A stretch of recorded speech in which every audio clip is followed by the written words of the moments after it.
Bonsoir tout le monde, bonsoir à toutes et à tous. Bonsoir. Bonsoir Salut Sacha. Célestine, bonsoir Juliette. Bonjour, bonjour. Est-ce que tout le monde se sent bien pour ce soir? Ça va, j'ai hâte de vous montrer ma ville de mes rêves. Ouais, moi aussi, je trouve qu'on commence bien aujourd'hui. Ouais, vous allez voir les viewers, vous n'allez pas être déçus parce qu'on vous a fait une petite surprise ce soir. Donc, pas des moindres. On y a mis tout notre cœur. J'y ai passé des heures. Moi aussi des heures. Donc, si vous avez cliqué sur ce live, vous avez peut-être vu que nous allons parler ce soir de la ville.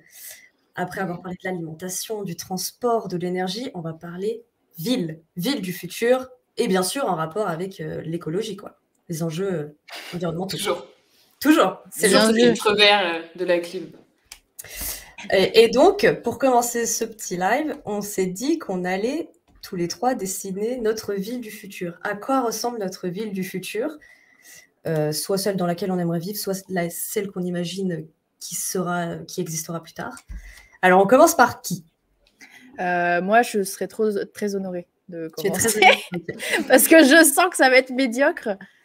Alors, est-ce que tout le monde... Ouais, il y a quelques personnes dans le chat. Ok. Alors, Célestine, voici son dessin. C'est Ouais, il y a Célestine, ça... Il y a quand même des 17 en art plastique. Il y a quand même des 17 en art plastique. Il y a quand même des niveaux derrière. Voilà, merci en tout cas aux viewers qui m'encouragent beaucoup dans cette passion pour le dessin. Je note le oula de Mine SK, quoi. Non, alors je vais expliquer un peu brièvement pourquoi c'est ma ville de rêve. Déjà, je pense parce qu'une ville, pour moi, c'est une ville où il y a de l'eau. Je sais pas, c'est un truc... je me sens bien quand il y a de l'eau. Donc, j'en ai mis un petit peu, beaucoup peut-être, dans mon dessin. Mais en même temps, j'aime bien l'eau, mais j'aime bien la forêt. Donc, j'ai mis 3 arbres. Alors, c'est pas une grosse forêt, mais j'en avais marre de dessiner. Et j'ai mis aussi des maisons sur l'eau, toujours être de l'eau et en bois. Parce que moi, ça, j'adore. Ouais, moi, j'aime bien. Ça fait un peu Polynésie et je trouve que c'est trop un environnement qui est super serein. Et bien sûr, j'ai mis un parc à chiens. Parce que je trouve que justement, les parcs à chiens dans les villes maintenant, c'est super agréable. Pourquoi il y a la Joconde? Alors, être drôle, en fait, c'est moi. J'ai fait un autoportrait un peu à la Van Gogh. Visiblement, t'as pas dû trop faire le rassemblement. Mais voilà, bref, on va pas passer 3 heures sur ma ville. Je sens qu'elle vous a beaucoup plu. Mais c'est plutôt intéressant, en tout cas, la place des animaux dans la ville. Et moi, c'est quelque chose que je trouve serein un peu dans, je sais pas, dans ce flux continu d'informations dans une ville. Et avoir des animaux, c'est super reposant, quoi. Et là, moi, je valide les petites maisons sur l'eau. Ouais, j'adore. Merci. Merci beaucoup. Mais vous voterez après. Oui, parce que vous allez voter pour la ville que vous préférez dans le chat, ok? Alors, on va découvrir la ville de Juliette. C'est parti. Alors, il va falloir que tu nous expliques, là. Alors d'abord, sachez que j'adore les crayons de couleur, mais j'en avais pas à ma disposition quand j'ai dû penser à ma ville du futur. Donc c'est pour ça qu'elle est toute en noir et blanc. Alors, comme vous pouvez le voir, il y a beaucoup de sapins. J'ai voulu faire des chênes aussi, mais je suis plus douée pour représenter le sac plein de tout plein de choses que je voudrais voir disparaître de ma ville idéale. Donc la pollution, le déni, les déchets, le chou-fleur, les problèmes et les embouteillages et plein d'autres choses. Voilà, c'est une liste non exhaustive. Et tous ces problèmes sont envoyés par Thomas Pesquet dans l'espace. Donc ça, c'est génial. On est débarrassé. Et moi, je vis donc, voilà, tu vois, il faut toujours penser à avoir un Thomas Pesquet dans la poche. Et moi, je vis dans ma petite maison, au milieu de la forêt, près de la mer, du cinéma et de la ville. C'est un peu un cube. C'est un peu un cube, ta maison, là. Il n'y a pas trop d'architecture, quoi. J'ai voulu faire minimaliste, tu vois. Ouais. Globalement, dans vos deux villes, il y a la mer et un peu la forêt, la montagne, au même endroit. Ouais. Oui, c'est vrai. En fait, c'est un peu, on est un peu indécis. On n'a jamais de ville parfaite, je crois. Il y a du Wi-Fi, demande Ulysse, Steve. Ça dépend où, Ulysse. Chez moi, je préférais pas, mais dans la ville et au cinéma, carrément. Parfait. Pas mal. Je vois pas les endives. Je vois pas les endives. Ouais, non, j'ai pas de censure sur les endives SB chaud. Juste le chou-fleur, voilà, c'est tout. Et l'espace, la poubelle du monde, en effet, et sachez qu'une de nos émissions sera consacrée aux enjeux environnementaux liés à l'espace, à l'exploration spatiale. Voilà. J'ai hâte. Bon, Sacha, montre-nous ton dessin parce qu'on sait qu'on va avoir l'air con après. Bon, merci beaucoup, Juliette. Et voici ma ville du futur. C'est pas ma ville de rêve, mais je pense que ça existera plus tard. Voilà, ce sont les villes souterraines, les villes sous le sol, dans des grottes. Je me suis servie comme modèle. Je ne sais pas si des gens dans le chat regardent l'attaque des Titans, SNK. Il y a une ville souterraine et je suis sûre que ça existera plus tard. Et d'ailleurs, Ulysse, qu'on salue dans le chat, m'a dit que ça existait déjà un petit peu sensiblement dans des grandes villes, des logements, mais vraiment, c'est un peu triste, mais pour l'instant, c'est un peu les personnes pauvres qui y vivent, etc. Vous voyez ? Ah Et ouais. c'est des anciens abris atomiques ou pas du tout? C'est des villes qui sont construites sous terre pour faire habiter des gens? Non, c'est pas des abris, c'est vraiment des logements sous terre. Je sais pas si Ulysse pourrait en parler dans le chat. On les appelle les souterrains. Okay. Moi, ça me fait pas rêver en tout cas. Non, ça fait pas rêver, mais vous voyez, comme ça contrastait un peu avec vous et je suis sûre que... Ouais, c'est vrai qu'il est un peu dark ton futur. Ouais. Mais vous pensez que ça pourrait exister vous aussi, non? Oui, je pense que c'est peut-être le tien le plus réaliste, mais bon, ça me réjouit pas, quoi. Non, c'est sûr. Bon alors, vous pouvez voter pour votre ville préférée, les gens dans le chat. Et avant, ouais. Et de toute façon, ne votez pas parce que je sais que je vais perdre. On rappelle la belle ville de Célestine. Hein. Exactement. Elle a un nom, cette ville, Célestine, ou pas? La ville de Célestine. La ville de Célestine, ok. Voilà. Très sobrement, j'aime beaucoup. Voilà. Donc, c'était pour un peu s'amuser au début du live. On y a mis tout notre cœur, en tout cas. Merci beaucoup. Alors, nous allons commencer l'émission. Là, pour de vrai. Oui.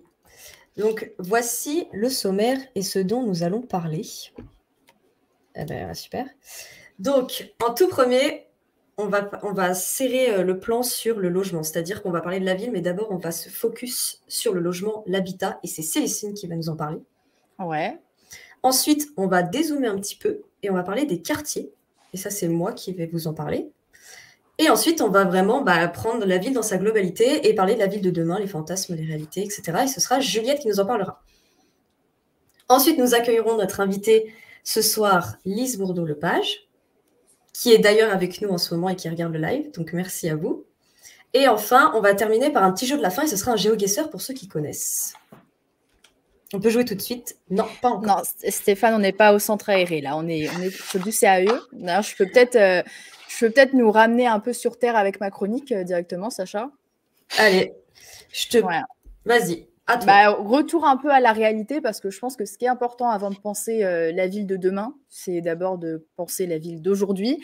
Le logement, c'est un peu un impensé. On va dire qu'on va pas rejouer la campagne présidentielle, par exemple, mais c'est un peu un sujet qu'on n'a pas trop vu émerger. Déjà, est-ce que vous savez combien il y a de logements en France? Je ne sais pas du tout. Bon, non, je ne sais pas. Il y en a à peu près un peu moins de 40 millions, donc on est sur 37 millions de logements. Bravo. Okay. Bravo pour les 37 millions de logements. Ah non, c'est pas bravo, c'est moi-même. Non, c'est notre bannière. Célestine. Bravo, Célestine. Oui, bon, alors il y a 37 millions de logements en France et on peut dire que le sujet est abordé un peu plutôt sous un prisme assez social. C'est-à-dire que quand on parle de logement, on va parler de comment mettre un terme à l'habitat indigne, comment mettre un terme aux passoires thermiques, on va le voir, et beaucoup moins en fait sous un prisme écologique. C'est-à-dire qu'on repense comment améliorer les conditions de vie, souvent des ménages modestes qui vivent dans des logements insalubres parfois, mais beaucoup moins comment repenser finalement le modèle de société, le modèle de la ville. Généralement, en fait, on ne se pose pas la question assez simple dans quelle ville nous voulons vivre, en fait. Mais on s'intéresse plutôt effectivement au social. Alors, l'habitat indigne, on ne peut pas ne pas en parler parce que c'est 4 millions de personnes qui sont mal ou non logées en France. Mal ou non logé, c'est en gros, il y a des trous dans le mur, c'est un milieu qui est insalubre, il y a des champignons, donc c'est rarement agréable. Tu as 2 millions de personnes quand même qui habitent dans des logements sans confort, tu n'as pas d'eau courante, tu n'as pas de toilette commune sur le palier, tu n'as pas de moyens de chauffage ou alors qui sont très dégradés, on manque de logements sociaux, il y a un problème d'encadrement des loyers, etc. Donc, il y a déjà un problème assez gros en France, qui est celui du logement, qui est un problème social. Mais derrière ce problème social, on peut aussi parler d'un problème écologique parce que si on prend exactement l'exemple que je vous disais tout à l'heure sur les passoires thermiques, il y a 7 à 8 millions de passoires thermiques en France. Donc, passoires thermiques, il faut s'imaginer, c'est en fait tous les logements qui sont classés entre les étiquettes F et G. Donc, c'est un peu les étiquettes. Vous savez, quand on loue un appart, il y a toujours les indicateurs énergétiques. Et F et G, c'est toujours en bas, comme ça, c'est en rouge et tout. Et on ne regarde jamais parce qu'on ne comprend pas que c'est important, alors qu'en fait, c'est super important. Et une passoire thermique, c'est en fait un logement qui laisse passer la chaleur et en gros qui est mal isolé. Du coup, on chauffe plus, mais on chauffe mal. La facture, elle s'alourdit. Et souvent, ceux qui vivent dans des passoires thermiques, c'est des gens qui n'ont pas forcément les moyens de rénover. Donc, c'est un peu un cercle vicieux. Et à la fin, finalement, quand on arrête de chauffer, l'environnement il devient de plus en plus humide et les champignons se propagent, encore une fois, les champignons. Et donc, de fait, on est toujours un peu dans ce cercle vicieux qu'on ne résout jamais. Et je ne sais pas si vous savez, mais c'est quand même énorme. Il y a 45% des consommations d'énergie qui proviennent du bâtiment. C'est-à-dire que 25% des émissions de gaz à effet de serre aujourd'hui, ça provient du bâtiment. Donc, on ne se rend pas compte qu'il y a une énergie aujourd'hui qui se dégage de tous les bâtiments. Et donc, il y a forcément cet impensé écologique qui est celui de l'isolement, de l'isolation. Pas l'isolation, pas l'isolement. Ce n'est pas la même chose. Non, en effet. Et après, ce qu'il y a une question à se poser, c'est qu'est-ce qu'on fait? Est-ce qu'on rénove davantage, comme c'est le cas aujourd'hui, avec des grands plans de rénovation, ou est-ce qu'on construit du neuf? Parce que construire du neuf, forcément, c'est le manque d'isolation, c'est souvent dans des logements qui sont plus vieux. On a du mal à isoler, et puis ça coûte cher d'isoler. Bon, c'est jamais trop. Or, en fait, on se rend compte que construire du neuf, ça peut aussi poser question. Simplement, il y a ce modèle de la maison individuelle aujourd'hui qui est toujours d'actualité, mais qui renvoie quand même à un modèle de réussite sociale qui est celui d'avoir sa maison, son chien et ses gosses, et de vivre justement dans sa maison. Et ce qu'on ne sait pas vraiment, c'est à quel point il y a une consommation d'énergie qui est beaucoup plus importante quand on vit dans un habitat individuel ou alors quand on vit en immeuble, par exemple. Et Célestine, parce que du coup, je me pose la question, il y a plus d'immeubles ou de maisons individuelles en France? Je sais pas, mais je pense qu'on va dire... Le chat, s'il vous plaît, répondez à ma question. Répondez à ma question. En attendant, ce que je peux te dire, c'est qu'en tout cas, un peu dans la culture dans laquelle on vit de la maison individuelle, les appartes, les immeubles, ça va être perçu socialement de manière un peu plus dégradée. C'est-à-dire qu'on va pas se dire qu'on a réussi sa vie quand on vit en appart. Et finalement, c'est toute une culture...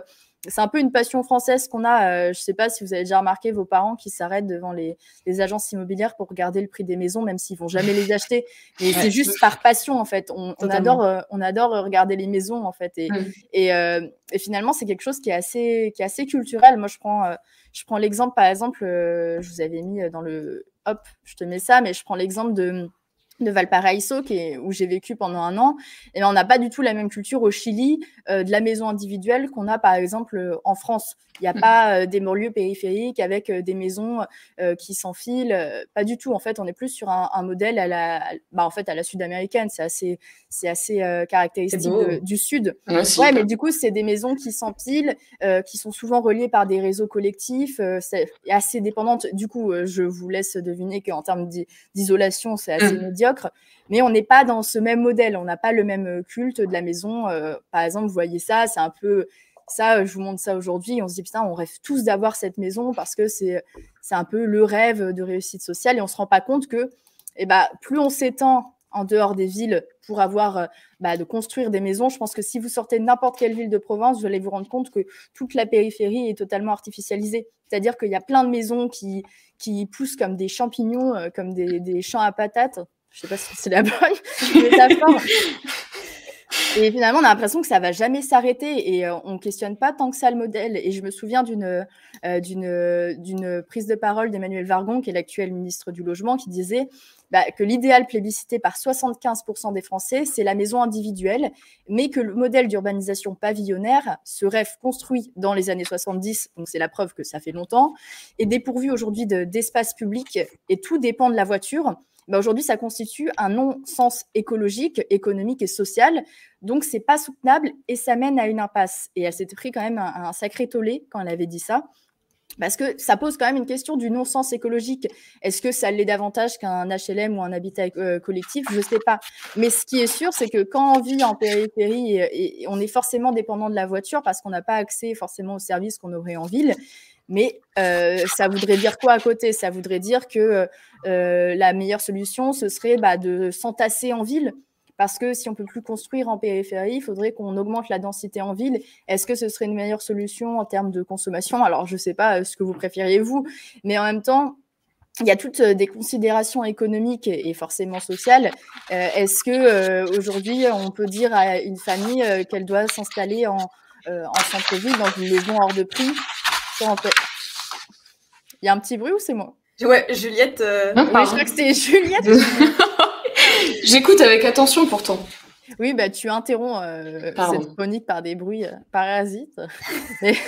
mais c'est pas grave, c'est pas grave. Plus rien. En fait, je me souviens plus de ce que j'étais en train de dire. Et tu parlais de demander à une famille de s'installer en centre-ville dans une maison exactement. moyen. Oui, c'est ça. C'est qu'en fait, tu t'écoutais bien en fait, hein. T'écoutais très bien. Non, mais il y a un vrai questionnement à avoir là-dessus. Est-ce qu'on peut demander à une famille d'aller s'installer justement en centre-ville où des loyers sont beaucoup plus élevés, forcément, en se disant qu'on peut plus artificialiser des sols aujourd'hui en dehors des villes parce qu'on a envie de garder des espaces verts, des espaces neutres et naturels. C'est un peu un questionnement aussi qu'on peut avoir. Donc, c'est toujours cette question de comment on peut mêler, repenser la ville et la rendre plus écologique et comment on peut aussi prendre en considération le fait que l'habitat, c'est une question aussi qui est essentiellement économique. Et il y avait aussi un point que je trouvais intéressant que j'ai vu quand je lisais, c'est sûr que aujourd'hui, il y a de plus en plus de personnes qui vivent seules. On a des schémas familiaux qui sont aussi un peu plus différents. C'est-à-dire, on a des familles aussi parfois monoparentales. Ça ne veut pas dire qu'elles n'ont pas le droit d'avoir accès à une maison individuelle, etc. Mais est-ce qu'aujourd'hui, quand on vit seul, on a besoin d'avoir une maison de type familial? C'est des choix qu'on ne peut pas juger et des choix très personnels. Mais il y a toutes des questions, des comportements et des cultures qu'on peut questionner, en tout cas autour de la ville. Donc, c'est pour ça que c'était important de faire un point un peu avant pour comprendre comment on peut maintenant la repenser, cette ville. Moi, perso, ça ne me tente pas du tout de vivre dans une grande maison tout seul. Ouais, je ne sais pas pour vous. Non. Après, il reste à savoir si ça consomme plus, parce qu'en vrai, il y a plein de critères qui interviennent, c'est-à-dire que ça dépend aussi effectivement de l'isolation. Parfois, ça dépend aussi d'où la ville est située. Hein. Quand on vit dans le sud, on n'a peut-être pas les mêmes problématiques que dans le nord, tout bêtement. Donc, ça dépend aussi de l'ancienneté du bâtiment. Est-ce qu'on achète du neuf? Est-ce que le neuf, ça pollue davantage et ça consomme davantage? Bon, ça, on pourra poser la question à notre expert, parce que moi, j'ai pas passé de master pour l'instant là-dessus. Mais c'est quand même plutôt intéressant. Ok, merci beaucoup Célestine. Ouais, merci Célestine. On a appris plein de choses donc, sur le logement, l'habitat. Donc c'était le zoom, ultra zoom à l'intérieur de la ville. Ouais, et maintenant, on va se dézoomer un tout petit peu parce que je vais parler de quartiers. Alors, les quartiers. Les quartiers. C'est parti. Il y a un sacré dossier là. Ouais. Non, ça va. Je ne pouvais pas parler de tout et j'ai trouvé quelque chose d'intéressant et je pense d'ailleurs que le chat connaît peut-être parce que ça a fait un peu de bruit. Donc, il faut repenser les villes. C'est le titre de notre stream. On le sait, il y a des choses à modifier. Et donc, une des limitations que le GIEC apporte dans un rapport sur la modification structurelle pour réduire la demande énergétique dans les villes, c'est de limiter nos modes de déplacement. Ça ne va pas être redondant par rapport au dernier stream, parce que le dernier stream, c'était vraiment le voyage, alors que là, c'est le mode de déplacement au sein d'une ville. Comment on se déplace dans une ville. Et donc, ces modifications, en fait, dans une ville, il faudrait que les choses soient plus proches de chez nous, tout simplement, que nos déplacements puissent se faire via des mobilités douces. Est-ce que vous savez ce que c'est? Vélo? Ouais, le vélo, j'aurais dit. Vélo et à pied. Ok. Est-ce que vous voyez, vous, par exemple, actuellement à Paris, faire tout à vélo ou à pied? Impossible. Si je veux garder ma vie en vélo, non. Je peux pas. À pied, voilà. Moi, je peux pas. Ça te ferait les jambes. Hein. J'habite à 1 heure en transport. Parce que moi, j'habite en banlieue, donc je pense qu'à pied, j'en ai au moins pour 2h30. Donc, non. Et même à vélo, ça fait tchouk, tchouk, tchouk, tchouk, tchouk, tchouk. Donc, bof. Transport en commun, un point, c'est tout. Et justement, ce serait même le truc dont je vais vous parler, ce serait même pas de prendre les transports en commun, mais c'est de repenser les quartiers. Donc, on en vient au quartier. Et le but, ce serait que tous les commerces essentiels soient à moins de 15 minutes de chez nous. Je vais vous montrer. Ce serait le luxe. Ce serait incroyable. Petit graphique. Donc, vous voyez, chez moi, bien manger, apprendre, travailler, partager, faire ses courses, s'aérer, se cultiver, se soigner, circuler, faire du sport, tout à 15 minutes de chez soi. Donc, dans ces cas-là, prendre le vélo ou aller à pied, c'est totalement faisable. Ça, c'est un super dessin de ville idéale de demain, quoi. Ça change du tien, Juliette, en tout cas. Il est plus coloré, quoi. Et bah ça s'appelle la ville du quart d'heure. Donc, c'est écrit sur le graphique. Ça s'appelle la ville du quart d'heure. C'est Carlos Moreno. C'est pas lui qui a inventé le concept, mais c'est lui qui a un peu ramené ça en France, popularisé ça en France. Et parce que c'est un grand supporter d'Anne Hidalgo et qu'elle s'est totalement emparée de la question lors de la campagne municipale de 2020. Oui, Paris, ville du quart d'heure. Bon, je sais pas si vous voyez tout faire à 15 minutes de chez vous à Paris. Non, on va voir. Donc, en gros, il y a 3 principes. Donc, le chrono-urbanisme, le fait que tout soit à 15 minutes de chez toi. La chronotopie, plusieurs usages pour un seul lieu. C'est-à-dire que, par exemple, l'école, la journée, le soir, elle devient un centre culturel.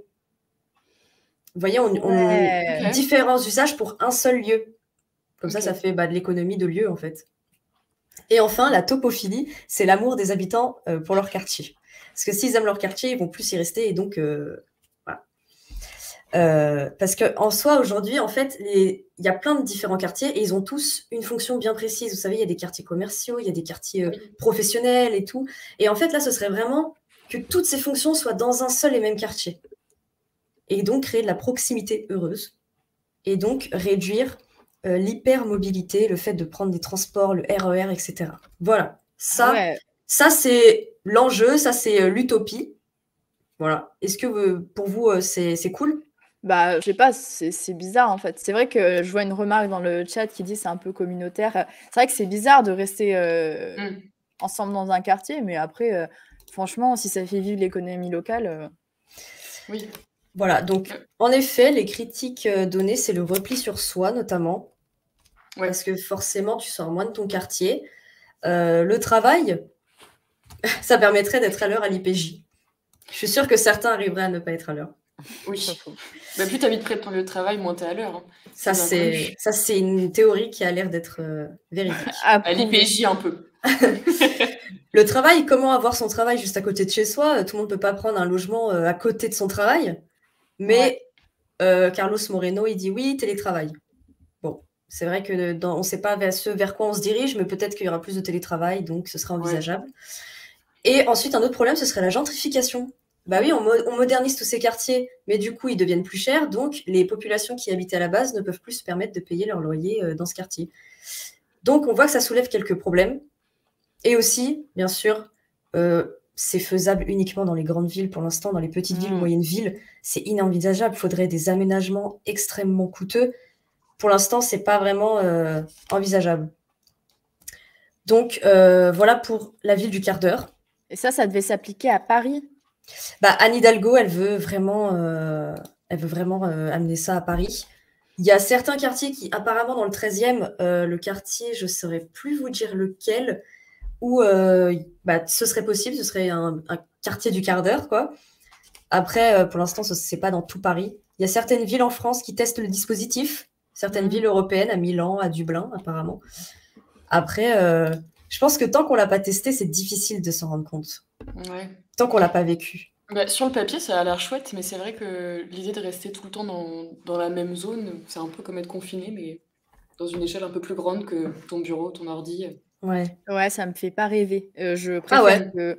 j'espère que Juliette va me faire un peu rêver avec un truc un peu futuriste, parce que ça me fait pas rêver encore. Ok.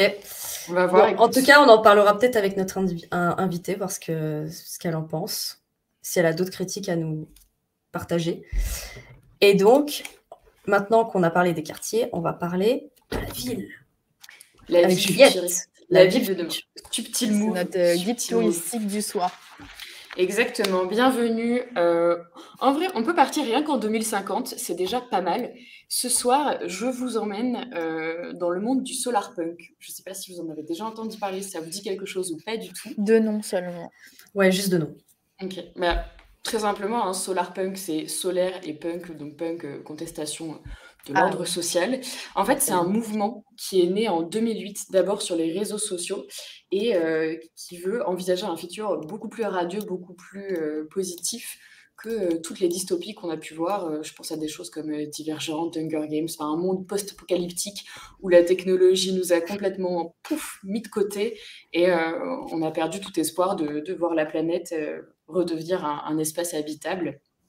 Et voilà, donc le solarpunk, ça a commencé sur les réseaux sociaux et ça a pris de l'ampleur parce qu'en fait, ça a commencé à se propager dans plein de domaines, dans la peinture, dans la littérature d'abord, et puis peu à peu dans l'architecture. Je vais vous montrer des images de villes futuristes pour que vous voyez un petit peu à quoi ça ressemble. Il y a un architecte qui s'appelle Vincent Calbeau. Ah oui, j'ai vu. Ouais, assez incroyable. Voilà, Ouais. donc c'est ce genre de ville, donc des structures très, très verticales avec beaucoup de verdure. Ouais, et je des préfère choses mon dessin. Bon, je comprends. Après, Célestine, ça mêle l'eau et la verdure quand même. Donc tu pourrais, On était tu quand pourrais même être sur quelque contente. chose d'assez ressemblant. Franchement, tu Ben vois, non, moi, quand c'est je vois stylé quand ça, même ça. C'est ouais, fou. mais quand je vois ça, je me dis, je le vivrai pas de mon vivant. Je suis désolée, mais c'est impossible. C'est peut-être un peu ambitieux, mais tu vois, par exemple, il avait aussi travaillé sur Paris. Alors ça, là, elle est pas très verte. Ah Mais oui, c'était lui il y a- pour Wow, Notre-Dame. Exactement. Notre-Dame de Paris, ok. Tu vois, ça pourrait être la transition qu'on pourrait faire entre un Paris hyper, hyper pollué vers quelque chose de beaucoup plus vert, beaucoup plus végétal, beaucoup plus en harmonie en fait avec notre environnement. Et c'est tout le but de Solarpunk. Donc voilà, et moi, je sais pas. En tout cas, je sais pas ce que le chat en pense, mais je trouve que ça peut être une solution plutôt. Ça peut, enfin, en tout cas, ça donne espoir, ça donne envie Ah oui, de. tu nous as Ouais. juste emmenés là-bas comme Non, ça, je et n'ai. tu nous largues. Non, je voulais savoir quelles étaient un peu vos réactions, mais je me suis perdue dans mes notes. Mais Bah, je vas-y, retrouve tes retourne, notes, mais je retourne de ce pas. Ah, Mais Moi, j'adore. En non, tout cas, mais j'adore. moi, je trouve ça vraiment trop utopique. Hein. J'y crois pas je trouve du ça tout. trop utopique, ouais. Ouais. Mais c'est vrai que, comment dire, la potentialité que ça se réalise est assez faible. Mais ce qui pose surtout problème aujourd'hui avec le cyberpunk, c'est que c'est un petit peu récupéré par l'industrie. Je vais vous montrer une vidéo qui reprend tous les codes du solarpunk pour vous vendre un yaourt. Donc, assez décevant. Alors, je vous repartage mon écran parce que Sacha, je vois plus le truc. C'est pas grave. Tu veux que je le fasse? Ouais, je sais pas si tu l'as parce que moi, je le vois pas. Moi, je l'ai. Moi, je l'ai. Et bah, je te laisse. C'est Allez, parti. c'est parti.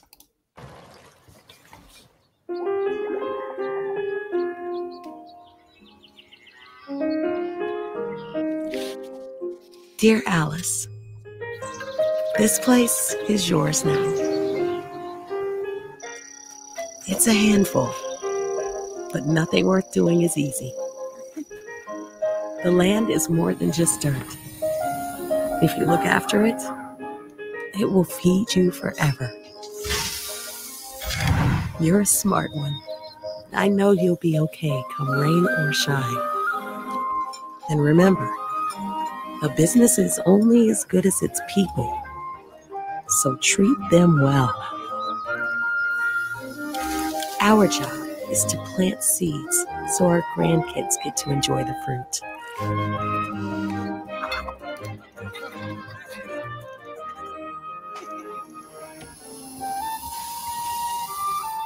So, eat well, Alice, and keep planting those seeds.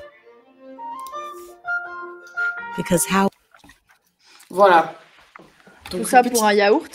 Tout ça pour vous vendre un yaourt à la grecque vendu par une marque américaine. Et j'espère qu'il est bon. Écoute, je sais pas, j'en ai jamais mangé. En tout cas, voilà. Donc cette pub reprend absolument tous ces codes et je vois que dans le chat ça s'agite un petit peu. Il y a quoi dans le yaourt, Stéphane Béchaud? Bah, c'est un yaourt à la grecque, donc yaourt nature très basique. Mais tout ça pour ça? Ouais, tout ça pour ça, c'est vraiment décevant.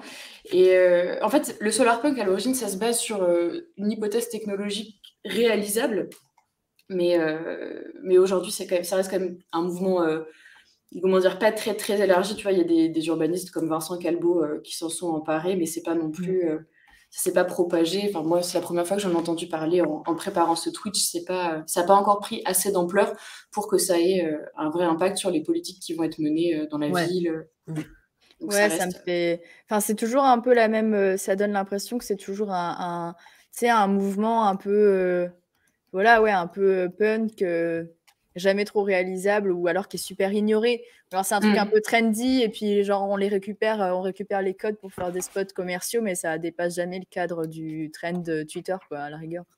Ouais. C'est un peu ça. C'est un peu les limites du solarpunk aujourd'hui, mais on peut vous partager. En fait, il y a tout un thread Reddit qui est hyper complet et qui apporte toutes les informations sur les avancées du truc. Parce que la communauté est très active, mais c'est vrai que dans les faits, bon, voilà, comme tu l'as dit, Célestine, c'est surtout de la récupération aujourd'hui par les marques pour nous vendre encore plus de produits qui respectent en fait pas du tout l'écologie et ce qu'ils prônent, quoi. Ok. Voilà. Bah, merci beaucoup Juliette, c'était super intéressant. J'espère qu'on vous a fait un peu rêver avec cette chronique. Mais on va redescendre un peu sur Terre, même si c'était... Enfin, je sais pas, pour moi ça reste utopique. Ouais, moi, je sais pas. Faudrait demander un peu la ville du futur à notre invité. Ce serait quoi? Bah, totalement, c'est ce qu'on va faire. On va accueillir notre invité qui va pouvoir nous éclaircir sur certains points et nous dire si c'est réalisable ou pas. Alors, faites entrer l'invité. Nous accueillons Lise Bourdeau-Lepage. Bonsoir, merci beaucoup d'être là. Bonsoir. Bonsoir. Est-ce qu'on vous entend bien? Oui, je crois que m'entendez là? C'est bon? Oui, très bien. Le chat vous dit bonsoir. Alors, ils sont très polis. Vous présentez, vous êtes professeur de géographie à l'Université Lyon 3, est-ce que c'est bien ça? Oui, je suis chercheur au CNRS, au laboratoire en environnement, ville, société. Voilà. Parfait, c'est le thème de ce soir. Alors, je sais pas, on peut peut-être commencer par vous poser une question. Est-ce que vous trouvez que ce qu'on vient de montrer, c'est utopique ou c'est réalisable? Non, je trouve que... Alors, sur l'intervention de Juliette, je reste sur celle de Célestine. On était vraiment dans le vif du sujet. Pour ajouter une petite chose, 68% des Français vivent dans un pavillon, en fait, actuellement. Merci pour le chiffre. Voilà, c'est ça. 68, ok. Ouais, il est difficile à trouver, hein, donc c'est pas évident ça. Évidemment, il y en a plus qui désirent y être. Hein. Et puis, pour ce que vous avez dit sur Emmanuel Vargon, moi, j'ai participé, en fait, à cet exercice. Il y a eu des séances avant. Et donc, c'est vrai que ce qu'elle avait proposé, c'était justement pour que la question écologique soit un peu réglée. Puis, il y avait la question aussi de cette extension infinie des pavillons dans le rural, dans le monde rural. Donc, c'est ce qu'on appelle la rurbanisation, techniquement, mais qui existe depuis 1979. Donc voilà, ça c'était juste pour ajouter 2-3 petits éléments. Merci. Merci beaucoup. Merci beaucoup pour cette précision. Et puis après, sur les utopies, effectivement, on a vu une image avec une ville très verte, des immeubles végétalisés. Bon, ça, c'est juste pour casser un peu le rêve. Hein. En tous les cas, dans l'état actuel de la société, quand on a un immeuble végétalisé comme ça, le long des façades, on s'aperçoit que dès qu'il y a des insectes, ça devient un petit peu compliqué avec les habitants de l'immeuble. Voilà, donc en fait, voilà, la nature en ville, il y a des désirés et des indésirés. On veut qu'on la façonne en fait un peu à l'image de ce qu'on veut. Donc du coup, pour moi, ça me paraît complètement improbable. En tout cas, dans l'état actuel de notre société, peut-être que ça peut évoluer, évidemment. Hein. Donc voilà, et c'est un espèce de greenwashing, moi je le qualifie comme ça, hein, tout simplement. Oui. Voilà. Et alors après, par contre, ce qui était intéressant dans vos dessins à vous tous, en fait, oui. À vous toutes, hein, oui, c'est ça. Il y avait la question il y avait la question de comment ça s'appelle, de l'eau et des arbres. Et donc c'est vrai que ça me semble en fait pour la ville du futur, ça me paraît quelque chose d'essentiel. Sans arbres, on respire pas. C'est souvent une fonction qu'on oublie en milieu urbain.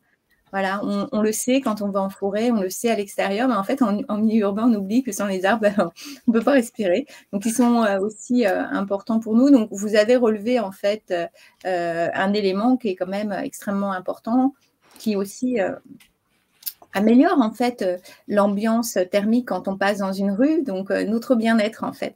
Donc, du coup, ça, j'ai trouvé ça intéressant. L'eau, la ville, souvent, la plupart des villes, elles sont... comment dire, implantées à côté de points d'eau, quoi. Oui. Donc, c'est un peu, voilà, on a un petit schéma théorique de dessin où on voit un fleuve, ça se développe d'une partie. Alors, souvent en France, du coup, on va avoir à l'est les populations les plus pauvres et ça va se développer au moment de comment dire, de l'industrialisation.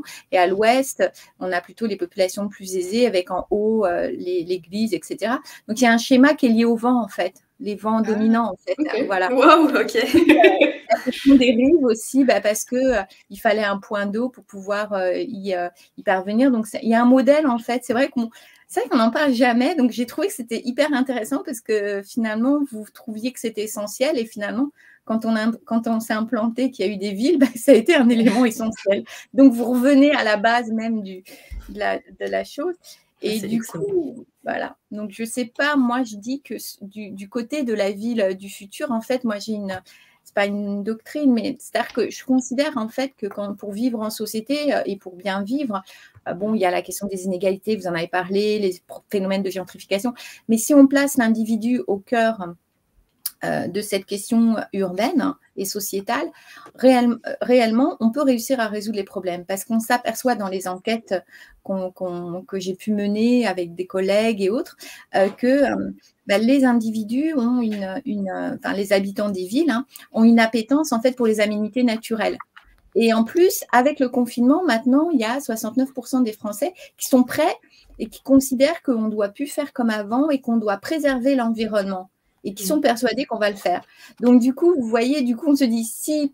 Et puis, quand on leur demande quels sont les éléments pour votre bien-être dans votre espace de vie, notamment en ville, en fait, la première carte qui sort, c'est aménité naturelle. Et en d'autres termes, à Lyon, ça va être un environnement sain et sans nuisance. Et en deuxième position, le paysage naturel. Donc, c'est plutôt bien vu, finalement, que vous voyez. Donc, en fait, si on prend le désir des gens et les besoins des gens pour qu'ils soient bien sur leur territoire, finalement, on a les aménités naturelles. Et donc, la question, entre guillemets, écologique pourrait couler de source si, évidemment, la question économique faisait un pas de côté, quoi. Donc, c'est super intéressant. Voilà, par rapport à ce que vous dites, un peu mes réflexions. Ah oui, il y a une remarque dans le chat, les écoquartiers ultra bétonnés, c'est si écolo que ça. Alors évidemment, il y a écoquartier, pour répondre à votre question. Il y a un écoquartier qui est assez bétonné justement près de Marseille, un grand échec.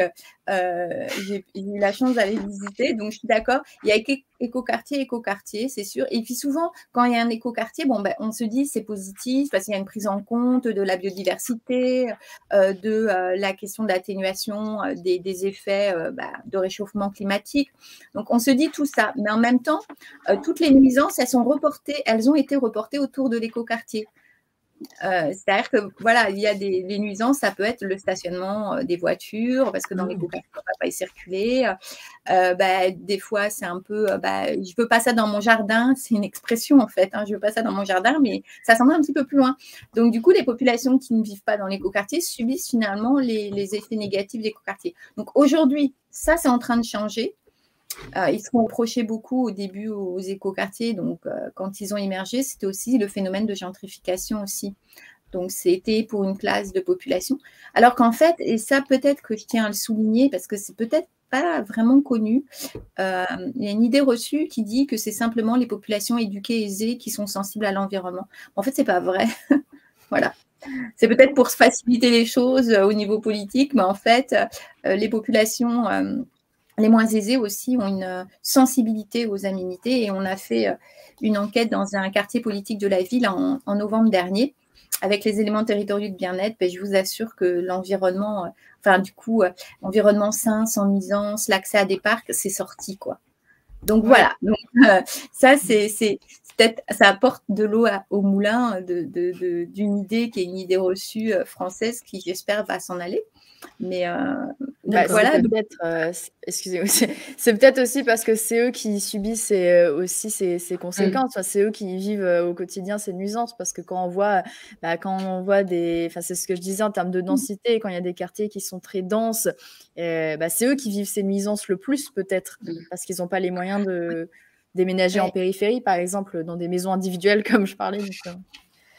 En fait, vous avez raison. On peut on parle d'injustice environnementale, de justice environnementale, et en fait, on voit que c'est cumulatif. Quand on est une population moins aisée, souvent on habite dans des lieux qui sont où il y a plus de pollution. On est en tous les cas exposé à plus de pollution. Ça peut être aussi de la pollution lumineuse, mais aussi atmosphérique, mais aussi sonore. Donc là, voilà, on pense évidemment aux cités qui sont le long du périphérique à Paris. On les connaît tous. Hein, on n'a pas envie d'avoir la vue sur le périphérique. Hein. Donc ça, c'est vraiment quelque chose sur lequel il y a des travaux qui sont menés justement pour pouvoir favoriser ces espaces-là et d'intégrer en fait de la nature dans ce qu'on va nommer les quartiers politiques de la ville. Il y avait quand même une volonté au niveau du secrétariat d'État, parce que avec une de mes doctorantes, on a été, puis un autre chercheur, ils nous ont posé plein de questions sur la nature dans ce cabinet, justement. Et eux, ils travaillaient sur les quartiers politiques de la ville. Donc, il y a quand même une prise de conscience parce que c'est un effet sur la santé des gens. C'est pour ça que je vous dis, placer le bien-être au milieu, c'est pas mal parce que du coup, la question de la santé aussi, on y pense, quoi. Donc, du coup, voilà. Et du coup, au final, c'est un coût pour la société. Parce que, voilà, c'est des pathologies qu'il faut traiter et donc pathologies qui deviennent chroniques et qui sont plus importantes que les autres. Et du coup, c'est vrai que c'est un vrai coût économique. Et du coup, ce coût économique n'est pas forcément pris en compte lorsqu'on va faire des aménagements et qu'il y a des populations. Donc, du coup, il y a une espèce d'une folie un peu de pas analyser en fait les effets d'entraînement d'une décision d'aménagement. Mais, voilà. On a une question justement sur les coûts. On fait comment pour la pénurie de sable mondiale qui se profile? Parce que c'est vrai qu'on avait une question, c'est la ville du futur implique-t-elle d'utiliser de nouveaux matériaux? Parce que si on utilise du bois, ça coûte très cher maintenant. Oui. Donc, voilà. Ouais. Alors, du coup, vous avez vu dans le... Enfin, alors, je ne suis pas spécialiste du tout la question, mais je vais y répondre d'une manière détournée. Vous avez vu dans les travaux du Grand Paris, en fait, on fait des tunnels et on se pose la question de réutiliser justement, entre guillemets, ce qu'on nommait déchets, mais qui n'est pas des déchets, qui est de la valeur. Donc, il y a cette question-là de finalement de pouvoir réutiliser pas des substances, mais des matériaux qui paraissent être des déchets d'une activité, mais qui peuvent être ce qu'on appelle les intrants ou les inputs ou les entrées, la ressource qui est nécessaire pour produire un autre bien. Donc, il y a ça. Et puis après, il y a des techniques quand même aussi, alors peut-être un petit peu compliquées à mettre en place ou qui commence à être un peu dans l'air du temps, ça va être le pisé, donc en fait la terre en fait, et du coup on a des techniques. Il y a un bâtiment qui a été construit par le promoteur immobilier Ogic à Lyon, et du coup c'est quelque chose qui est assez emblématique. Et puis pour diminuer les coûts aussi, on peut revenir à des choses un peu entre guillemets traditionnelles on dit souvent de bon sens, mais bon, vernaculaire. On va utiliser en fait les techniques anciennes, par exemple d'aération des bâtiments avec la cave. Donc voilà, et ça va, l'été ça rafraîchit, l'hiver ça a une autre propriété. Du coup, on ne va pas utiliser la clim, donc des économies d'énergie. Donc en fait, c'est comme si tout d'un coup, cette période que vous avez qualifiée tout à fait de l'après-guerre et peut-être années 65 à 85, 95, avec 95, finalement, où on a oublié tout ça et on a pensé que la technique et que comme l'énergie était peu chère, voilà, on pouvait résoudre. Donc, c'était peu cher et en plus, on n'a pas pensé aux effets d'entraînement, même si en 72, vous n'étiez pas nés, mais moi, j'étais née, il y avait, les scientifiques alertaient là-dessus. Donc, vous avez vu des alertes qui ont été à la fin des années 60, début des années 70, parce qu'il y en a eu avant, mais les plus emblématiques, elles sont là. Et finalement, vous avez vu, ça a mis 50 ans, quoi, finalement, pour arriver. Des solutions, il y en a. Et voilà, je ne sais pas s'il y avait d'autres. Si, on a une question. Ils étaient pas Il y en a qui de Emma Valéguière qui dit « J'ai vu que l'Indonésie reconstruisait une nouvelle capitale car Jakarta sera inondée dans quelques années. Qu'est-ce qu'on en sait? Ça sera vraiment une ville verte. » Ouais, c'est ça, il faut évaluer pour pouvoir répondre. Vous voyez, je suis professeure de géographie, ça fait 10 ans que je suis en géographie, et à la base, je suis économiste. Donc, il faut évaluer. Donc, sans évaluation, je ne donne pas de réponse, je n'en ai aucune idée. Et c'est vrai que les processus d'évaluation sont extrêmement difficiles. Et du coup, c'est des choses qui doivent être maintenant mises en place pour tout projet d'aménagement. On devrait évaluer les effets de l'aménagement sur l'environnement et pas simplement pas simplement le fait de bétoniser une partie, d'artificialiser ou de perdre de la pleine terre, mais aussi les effets à plus long terme, et également sur la santé des personnes, en fait. Donc, du coup, voilà, c'est des processus qui sont en cours, mais qui sont sur lesquels, finalement, je ne suis pas sûre qu'on soit qu'il y ait beaucoup de personnes qui travaillent là-dessus, mais donc il faut évaluer. Voilà. D'accord. Et se dire, voilà, évaluer écologiquement et puis humainement l'effet d'un aménagement. Alors, du coup, Jakarta, je ne peux pas vous répondre. D'accord. Une vraie ville verte, et si effectivement, ça va être quelque chose de positif, en fait, pour la population et l'environnement. On est inclus dans la nature, donc, pour l'ensemble de la nature. D'accord. On a une autre question. On parle beaucoup de la ville connectée pour la ville de demain. Vous y croyez? C'est pas inquiétant pour la vie privée avec toutes les données que ça peut générer? Alors, du coup, c'est super bien vu. Et en fait, pour dire simplement, je pense que la technique a du bon, mais que ce qu'on observe aujourd'hui en milieu urbain, c'est qu'on a ce qu'on a pu qualifier, vous avez vu, on a parlé de tout ce qui était un peu négatif, les pollutions, etc. Vous avez parlé des déplacements qui peuvent être extrêmement longs. Donc, on est en fait dans l'environnement urbain actuellement, dans nos villes, on est en surcharge environnementale. Il y a tellement de bruit, tellement de sollicitations qu'on ne peut pas rentrer en contact les uns avec les autres. Et quand on rentre en contact, c'est quand on n'a pas fait attention à l'autre la plupart du temps. Première chose. Deuxième chose, c'est que pour en venir à la connectivité, finalement, dans le monde dans lequel on vit, on est aussi en surcharge virtuelle. Donc ça, c'est pour répondre aux psychologues environnementaux, surcharge environnementale chez eux. Et moi, je me suis dit, finalement, on est en surcharge virtuelle. Donc, on est toujours sans cesse sur notre téléphone et autres. Et du coup, on ne voit pas les gens, on est en virtuel. Donc, on ne voit pas les gens, on ne se saisit pas. Et donc, du coup, moi, j'ai peur que si la ville, on la connecte et que vraiment on est suivi, c'est pas la perte de nos données personnelles, ça c'est encore autre chose, le big data c'est encore autre chose, mais disons que ça nous déshumanise encore plus. D'accord. Voilà. Et on le voit déjà, la connexion. Donc, on arriverait à l'arrêt du bus juste au moment où il arrive. Et du coup, il n'y aurait plus d'interaction, il n'y aurait plus de discussion. Tiens, vous avez vu le dernier bus passer. Enfin, voilà. Et normalement, on est en ville pour échanger des connaissances, des sentiments et des biens, évidemment, avec la ville du quart d'heure, vous en avez parlé, mais pas seulement. Donc, du coup, et puis, la connexion, c'est un coût aussi écologique. Parce que forcément, ça veut dire que vous avez ou des écrans ou un système de fibres, etc. Et tout ça, c'est de l'énergie. Donc, du coup, est-ce qu'on a vraiment besoin de ça? Dans certains cas, si le fait de mettre en connectivité des éléments du mobilier urbain avec le but d'améliorer la situation des gens et de réduire aussi peut-être notre empreinte en fait écologique. Dans ce cas-là, ça a peut-être un sens, ça peut être utile. Mais si c'est simplement pour faciliter encore un peu plus notre vie et moins être en contact les uns des autres et puis augmenter notre consommation énergétique, je ne suis pas favorable. Les écrans qu'on a de publicité dans l'espace public aujourd'hui, c'est juste horrible, ça nous renvoie de la lumière bleue, ça génère pas mal de mots, alors peut-être pas au début, mais en fait l'exposition régulière fait que c'est négatif, et puis du coup c'est de l'énergie, on vous dit oui mais c'est des LED, oui mais d'accord, mais c'est quand même de l'énergie, quand vous mettez autre chose, c'est pas de l'énergie, donc voilà, donc du coup c'est arbitrer, à réfléchir, pas penser simplement à l'effet instantané que ça peut induire, en fait, pour dire tout simplement. Super intéressant. Ouais.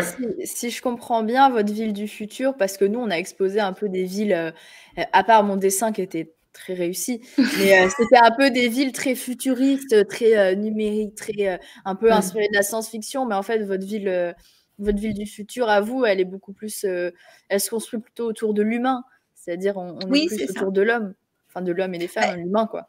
Ouais, Célestine, c'est assez facile à comprendre puisque 70% de la ville de 2050, elle est déjà là. Ouais. Donc, notre marge de manœuvre, elle est très faible. Et il y a ça. Et en plus, comme je vous l'ai dit, comme il y a un lien entre l'humain et protection de l'environnement, etc., l'appétence pour les aménités, voilà. Ce serait favorable. Donc, du coup, il y a aussi ce que je vous ai dit sur une ville du futur où on va pouvoir mettre une vraie agora et un élément important pour moi, la ville du futur, rêve idéal en fait pour moi, entre guillemets, même si l'idéal on ne l'atteint jamais, ça serait de voir des enfants se déplacer dans la ville en fait.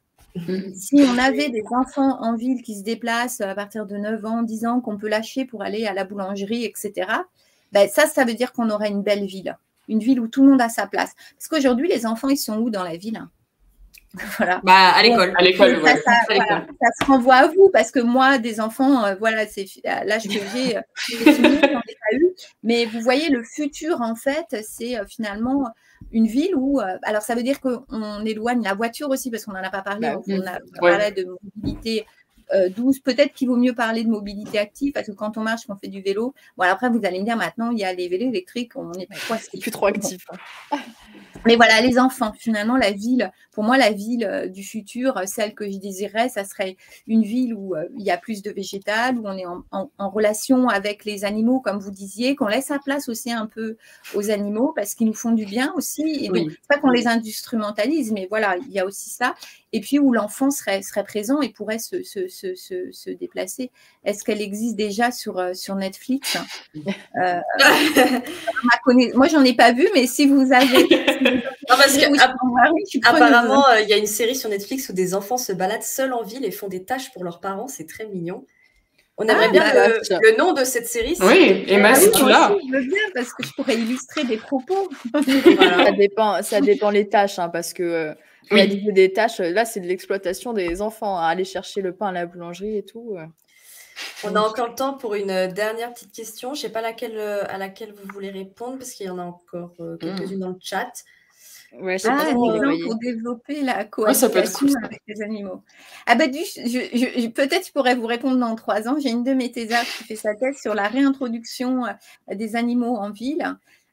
Donc les chevaux et les poules composteuses et donc la cohabitation, elle est toujours très complexe en fait.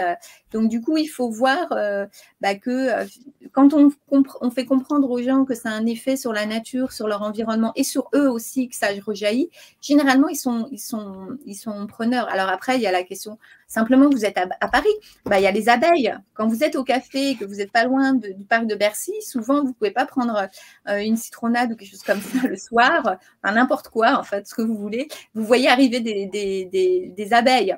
Et du coup, qu'est-ce qu'on fait? Les cafetiers, ils ont installé des petites bouteilles avec de l'eau sucrée, et voilà où elles finissent leur vie, les pauvres. Oh. Ah ouais, c'est pas mal. Donc, c'est pour dire que désiré, indésiré, la relation, elle est compliquée. Donc, il y a peut-être quelque chose au niveau, ce que vous êtes en train de faire, je ne dis pas que c'est quelque chose d'éducatif, mais il y a quand même une vocation de dialogue, de faire connaître. Et du coup, là, c'est un premier pas, en fait. Mais voilà. D'accord. Écoutez, on a encore le temps pour une dernière question. Est-ce que le modèle de maison semi-autonome est vraiment respectueux de l'environnement? Oh là là. Je me décolle à la clim. Probablement, puisqu'ils disent semi-autonome, j'imagine, j'ai tendance à dire restons optimistes et que donc oui, c'est que ça marche, mais est-ce que c'est possible pour tous? Parce qu'une maison, déjà, vous avez dit. Donc, à partir de là, plus de 70% de la population française vit en ville. Donc, bon. Oui. En ville, dans une aire, dans un espace, dans le milieu urbain, pour être plus précise. Donc, du coup, c'est vrai que la maison, effectivement, semi-autonome, donc ça marche, oui, d'accord. Mais après, est-ce qu'on peut... À mon avis, comme vous dites, il n'y a pas un modèle idéal et qu'en fait, il faut de la diversité. Ah oui, parce que le principal critère ou la principale qualité d'une ville, c'est quand elle est diversifiée. La diversité, en fait, elle est source en fait de réussite d'une ville, de son adaptation, de sa résilience. Donc, diversité des fonctions, comme vous l'avez dit avec la ville du quart d'heure, mais aussi diversité des individus, diversité des éléments de faune, flore. Tout ça, en fait, ça joue en fait pour la ville. Donc, du coup, voilà, il n'y a pas c'est pas semi-autonome qui va suffire, mais il faut d'autres actions aussi. Et du coup, les diversifier, comme ça, s'il y a un choc exogène sur un des éléments, les autres, ils sont là, ils peuvent s'adapter. Et du coup, le choc, il est moins important. C'est une très jolie conclusion, la ville diversifiée. C'est ce vers quoi on tend finalement. On a eu plein de réponses à nos questions. Vraiment, merci beaucoup. Oui, merci. C'était très intéressant, vraiment. Et là, on va faire un petit jeu à la fin du live. Est-ce que vous voulez jouer avec nous ou pas? Vous êtes obligés. Hein. Non. Non, vous n'êtes pas obligés, c'est comme vous voulez. Mais on va juste, je vais vous montrer, en fait, on va faire un jeu, ça s'appelle GeoGuessr. Je vais vous montrer, j'ai mis un point dans une ville du futur qui existe déjà dans le monde et il faut deviner c'est quoi la ville. Ah. Qu'est-ce qu'il y a? Ah. Normal. On se sait. C'est normal. C'est normal. Alors, je partage mon écran. Tac, tac. Alors, est-ce que vous voyez bien? Nickel, Sacha. Ça Ouais. va. Oui. Je vais mettre en plus gros, parce que sinon, je vois pas. Peut-être qu'on peut mettre en plein écran. Toc. Ah non, mais si tu te mets en plein écran, tu vois bien, c'est bon, t'inquiète. Ça marche. le chat, participez, bien sûr. Hein. Ah oui, quand même. Alors, play. Premier lieu. Donc, ce Faut sont des deviner villes- le lieu. Ouais, il faut deviner la ville. Alors, Ah, facile. Ah. où sommes-nous? J'ai pris des villes qui, vraiment, pour moi, font vraiment futuriste, quoi. Ah ouais, ça me donne le vertige. Ouais. Ouais, ça sent. Ça sent Dubaï, non? Ouais. Alors, on a Ça Doha, sent fort. Dubaï. Oui, en effet, c'est Dubaï. Est-ce que vous avez reconnu ce monument? C'est Burj Khalifa. Exactement. La plus haute tour du Elle est- monde. On se demande d'ailleurs si elle est très écolo, cette tour. Hein. Je... On n'ose même pas imaginer. De toute pense façon, pas. Dubaï, pire ville Ouais. en termes d'écologie au monde. Hein. Ensuite, donc... Ah oui, parce qu'il faut que je devine. Bon, attendez. On va le faire. Donc, Dubaï. Heureusement, je sais. Ah ouais, t'es fort pour situer. Parce que moi, je m'arrête juste au nom de la ville. Hein. Je situe Voilà. pas après. C'est fini. Ensuite, là, où est-ce qu'on est? Est-ce que vous connaissez cette ville? Avec des beaux dômes ici, des gratte-ciel. Je ferais bien ça en Chine ou quelque chose comme ça. En Asie, en tout cas. Ah ouais? Ouais. Ah, je me sens bête parce que vraiment, j'ai Non, je sais pas, aucune ça se trouve, idée. c'est n'importe quoi. Bah, avec des dômes, ça me fait penser à... Paris 14. Lise, on vous entend pas si vous voulez Ah oui, votre micro est coupé. participer. Non, j'ai bien aimé Paris 14. Attention à l'effet Oui. d'ombre après de la tour. Hein. On sera tous dans l'ombre après, dans le 14e. Alors, franchement, j'en ai aucune idée. Bah, j'aurais dit... Attendez, parce que en fait, les villes sont aléatoires à chaque fois. Ok. Et je sais plus si c'est Singapour ou Hong Kong. Non mais... Tu fais un jeu, tu connais pas les réponses là. Ça mais- va, Sacha. Trop fort. Trop fort, vraiment. Attends, je crois que c'est... Mais c'est Adèle qui m'a aidée. Vous savez, Adèle, elle a... Bah, Ah, bah dans ce cas, c'est Singapour, peut-être et- Singapour. je dirais Ouais. Singapour quand même. Parce Allez, on va que- mettre Singapour. Oui, c'était ça, c'était Singapour. Bravo. Bah, je l'avais. Enfin, je l'avais depuis le début. Troisième ville, regardez-moi ça. Ah, voilà, là, je sais aussi. Ah. Des gratte-ciel au bord de l'océan. Ah, Regardez-moi ça. il y a pas un indice? Franchement, ça me donne tellement pas envie. Amérique Un latine, Inde. peut-être? Ouais, j'aurais dit Brésil. Mais. Est-ce qu'il y a pas. Où est le Christ? On a Hong Ouais, y a Kong, pas Hong Kong, on va dire Limoges alors. Limoges. Ah ouais, Hong Kong. Arrêtez. Ouais, en effet, c'est Hong Kong, c'est Hong Kong. Ok. Je voulais, en fait, il y a beaucoup de villes futuristes en Asie du Sud-Est et je voulais un peu trouver autre part, mais je ne me connaissais pas assez. Mais Célestine, tu dis qu'il y a des villes comme ça en Amérique du Sud? Bah, futuriste, non, mais avec une forte densité comme ça, avec. Ouais. Il suffit de regarder Lima, par exemple, il y a des gratte-ciel au bord de l'océan, quoi. D'accord. Bon, bah voilà. Alors donc, c'est bien Hong Kong qui se situe juste ici. Hop. Moi, je sais qu'il y a une ville que vous ne devinerez jamais. Alors là, voilà. Tiens, c'est Tokyo. Franchement, Pardon. Juliette, aucun suspense. J'étais trop dans le jeu, pardon. J'avais envie de gagner. Mais non, il n'y a rien à gagner à la fin. Bah ouais, je Tu sais. peux remporter mon dessin. Je t'offre Ah. mon dessin à la fin. Ça me fait plaisir, ça. En fait, c'est juste que moi, personnellement, en tant que personne vivant en France, déjà de Haute-Savoie de base et à Paris maintenant, rien qu'une ville comme ça, moi, ça m'impressionne. Ah ouais, C'est bah, ces immenses immeubles avec de la pub partout. Non, en Voilà. termes de stimuli, enfin, non, je trouve ça. Ça doit être assez Ça doit être épuisant de vivre épuisant. à Tokyo. Bah, comme disait Lise, trop de Ouais. surstimulation, ça va être terrible. Donc oui, c'est bien le fameux quartier de Tokyo, Shibuya, avec le croisement connu. Et enfin, dernière ville. Alors là, franchement, celle-là, elle est incroyable. Regardez-moi ça. C'est toujours en Asie? C'est en Asie. C'est pas l'Azerbaïdjan ou quelque chose comme ça? Ah, t'es pas loin. Ouais. Mais Ça, Kazakhstan. Mais comment tu sais? Parce que j'ai des c'est de la hobbies un famille peu là-bas. bizarres.